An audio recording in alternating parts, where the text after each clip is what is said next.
যখন সম্পর্ক অনেকটাই ঘনিষ্ঠ বা অনেকটাই কাছাকাছির হয়ে যায় তখন একে অপরকে ছেড়ে যাওয়া সত্যি অনেকটাই কষ্টের হয়ে যায়।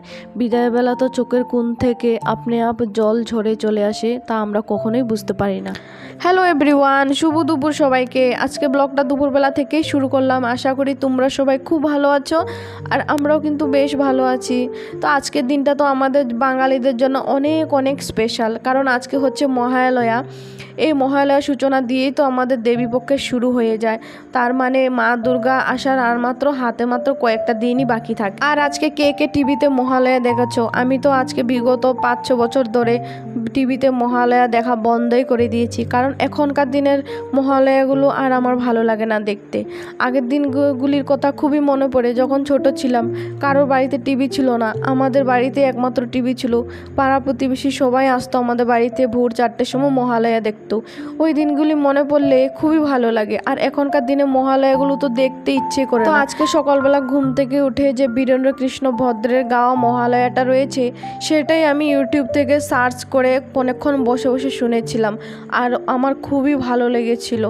আর এখনকার দিনের মহালয়াগুলো তো একদমই দেখতে তো ইচ্ছে করেই না।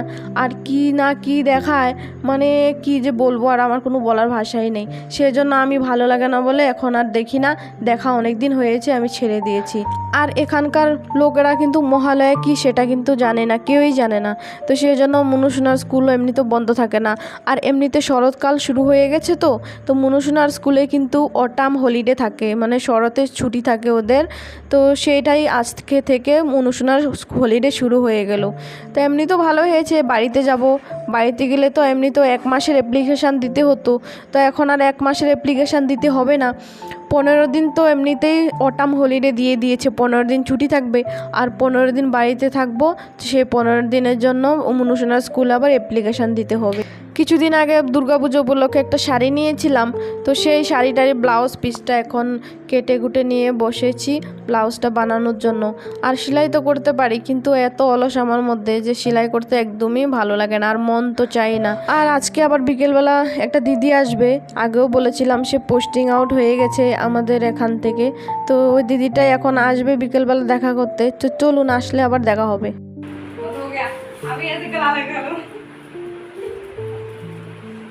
मिस यू बोलो। छोटा सा तोहफा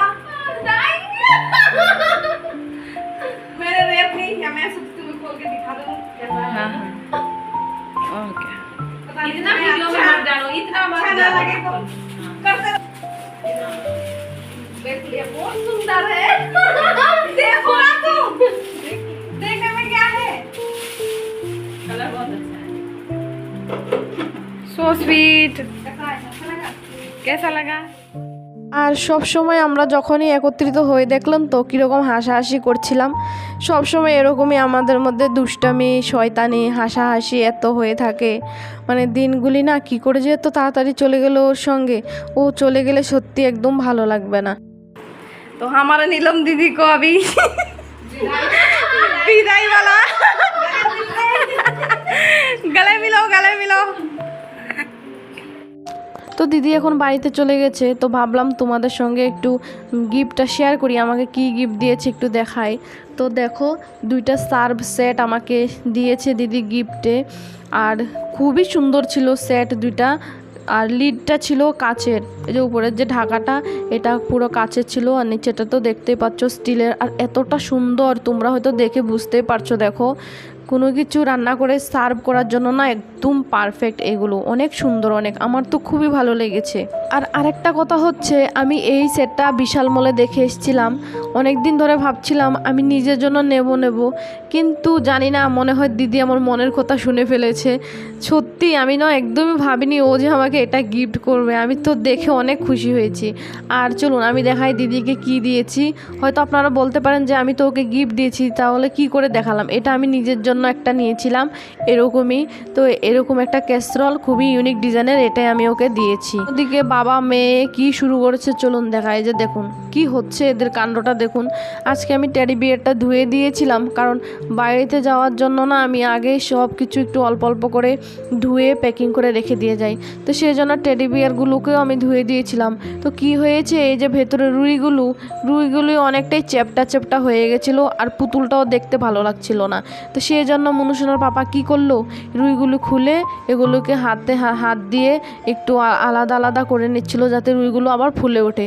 তা আমি বলছি চলো একটু ঘুরে আসি, কিন্তু বাপ মেয়ে আমার আর কথা শুনে, ওদের কাজ ওরা নিজেরাই করছে, আমার কথা কোনো পাত্তাই দিচ্ছে না। আমি বলছি যে এটাও কিন্তু কানে দিয়ে নিচ্ছে না। কখন থেকে বলছি যে চলো একটু ঘুরে আসি, তারপরে করবে না। ওদের কথা হচ্ছে আগে যে কাজটা ধরেছে এটাই করবে, সেটা করে তারপরে ঘুরতে যাবে। আর মনুসোনাটা দেখুন কি করছে, মনুসোনাটা যতটুক না কাজ করছে ততটুক দুষ্টামি করছে। যাই হোক, তবুও তো পাপার সঙ্গে এসছে পাপাকে হেল্প করতে। তো রুইগুলোকে ফুলানো হয়ে গেছে, এখন টেডি বিয়ারটার ভেতরে ঢুকানোর পালা। আর মনুসোনাটাও দেখুন এগিয়ে চলে এসছে পাপাকে হেল্প করার জন্য। মানে সত্যি আমার থেকে তো মেয়েটা পাপাকেই মনে হয় বেশি ভালোবাসে। পাপা শুধু স্কুল থেকে এসে আগে জিজ্ঞেস করবে পাপা কোথায়, পাপা আসেনি। ঘুম থেকে উঠে যদি পাপাকে না দেখে আগে জিজ্ঞেস করবে পাপা কোথায় গেছে, ডিউটিতে গেছে, আমাকে তো বলে যায়নি, কখন আসবে পাপা। সত্যি বলে না, মেয়েরা সবসময় বাবাদের আদরেই থাকে, সেটা আগেও বুঝেছি বাড়িতে থাকতে, আর এখন মনুসোনাকে দেখেও বুঝি সেটা। আর বলছিলাম না সবসময় পাপার কথা শুনে, তো এই যে দেখুন এটা সেলাই করছে, ওর পাপা বলছে তুই এখানে একটু ধরে রাখ, আমি এটাকে সেলাই করছি। পাপা যেরকম বলেছে সেরকমই শুনেছে, কিন্তু আমি বললে কোনোদিনই শুনবে না। তো যাই হোক, অনেকক্ষণ বলতে তারপর অবশেষে আমরা বেরোলাম। আর এই যে দেখুন মা দুর্গার মূর্তি নিয়ে যাচ্ছে। এখানে কিন্তু নবরাত্রি পালন করা হয়। আমাদের ওইদিকে হয় দুর্গাপূজা, আর এখানে নবরাত্রি। এখানে কিন্তু দ্বিতীয় দিন থেকেই পূজা শুরু হয়ে যায়, আর আমাদের ওখানে পঞ্চমী থেকে শুরু হয়। তো কথা বলতে কিন্তু চলে এসেছি এখানে শাড়ির দোকানে। তো এসেই কিন্তু আমি গায়ে দিয়ে শাড়িগুলো এক এক করে দেখে নিচ্ছিলাম কোনটা কেমন লাগছে। আজকে 3-4টে শাড়ি কিনবো, বাড়িতে সবার জন্যই নেওয়ার আছে। আর জানেন, এখানে শাড়ির দোকানের একটা জিনিসই আমার ভাল লাগে, যে আপনারা যদি শাড়ির দোকানগুলিতে যান, যদি আপনি চান যে প্রপারলি শাড়িটা ওয়্যার করে দেখতে চান, তাহলে কিন্তু ওই যে লেডিসগুলো থাকে ওরা আপনাদের শাড়িটা পরিয়ে দেয়। তা আমাকেও বলছিল যে দিদি দেন আপনাকে আমি একটু শাড়িটা পরিয়ে দিই। আমি বলছিলাম না থাক, কারণ শাড়ি তো নেবো অনেকগুলো, আর এক এক করে প্রত্যেকটা পরে দেখা না অনেকটাই সময় লেগে যাবে। তো সেই জন্য বলছিলাম থাক, আমি শুধু আঁচলটাই আমি গায়ে জড়িয়ে দেখে নেবো কোনটা কেমন লাগছে সেটাই। আর আরেকটা ভালো কথা আছে, যে এই দোকানগুলো থেকে শাড়ি কিনলে যে শাড়িতে ফলস আর পিকু করানো হয়, ওইগুলোও কিন্তু ওরা ফ্রিতে করে দেয়। তো আমাদের ওইদিকে কিন্তু এইসব সুবিধা কিচ্ছুই নাই। তো ওগুলোই কিন্তু আমার খুব ভালো লাগে এখানে। তো আমার কিন্তু শাড়ি নেওয়া হয়ে গেছে। তো আপনাদের কোন কোন শাড়িগুলো ভালো লেগেছে আমাকে কিন্তু অবশ্যই কমেন্ট করে জানাবেন। আর বাড়ি ফেরার পথে মার্কেটের পাশে একটা বড় অনুষ্ঠানের আয়োজন করা হয়েছে বিশ্ব পর্যটন দিবস উপলক্ষে।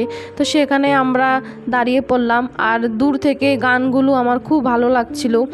তো চলুন আপনাদেরও একটু দেখাই যে এখানে অর্কেস্ট্রাগুলো কেমন হয়।